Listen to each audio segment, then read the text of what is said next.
Well, we can now speak to Simon Adams, who's the Executive Director of the Global Centre for Responsibility to Protect, which is a humanitarian organisation. He's at the UN in New York for us. Simon, a very warm welcome to the programme. Thank you.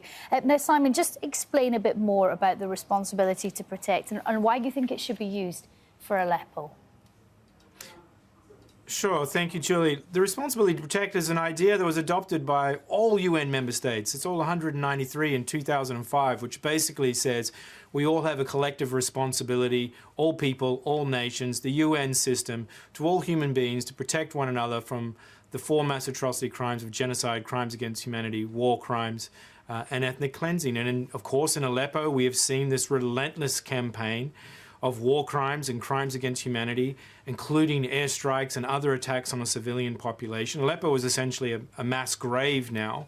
I mean, I personally know people in Aleppo, and every person I know is either dead, displaced, missing, or has become a refugee. And so I think this concept is absolutely applicable, but the UN Security Council has absolutely failed in its responsibility to the Syrian people. And so, Simon, does that mean that up until now international law has essentially just been flouted? Absolutely. And I think, we have seen the concept applied in other situations, and I could talk about that if we had more time. But in Syria, there has just been such a fundamental failure. But that doesn't mean that the international community has to go on this way. I think Aleppo hopefully will wake people up. If the Security Council cannot live up to its responsibilities because of this terrible division between Russia and the United States and France and the UK, and these vetoes being used in such a egregious kind of way, then I think the UN General Assembly, under the Uniting for Peace mechanism, should look at accountability mechanisms where it can hold people accountable for war crimes and crimes against humanity in Aleppo, and also that states around the world must honour their responsibilities under the Refugee Convention and do more to help Syrian refugees wherever they are fleeing. Simon, I guess the hope is that over the years that there are some lessons learned, but then I think back to, Srebrenica, Rwanda. I mean, have we learned anything in the intervening years? And of course, we may need those lessons because this conflict may simply change direction rather than end here. The conflict will not end. I think this is a big victory for Assad.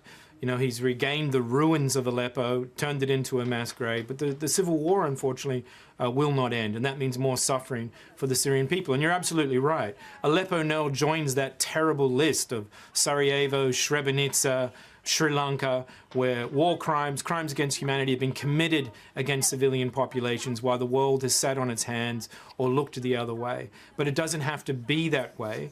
And I think, this should become a moment for the international community to mobilize, to actually do something to help people elsewhere in Syria and to end this horrible and terrible civil war. Just one final question for you, Simon. Does that mean that we're essentially saying that the UN in its current form, with the Security Council as it is and the veto system, it's not fit for purpose, frankly, and we need something better for these very particular situations?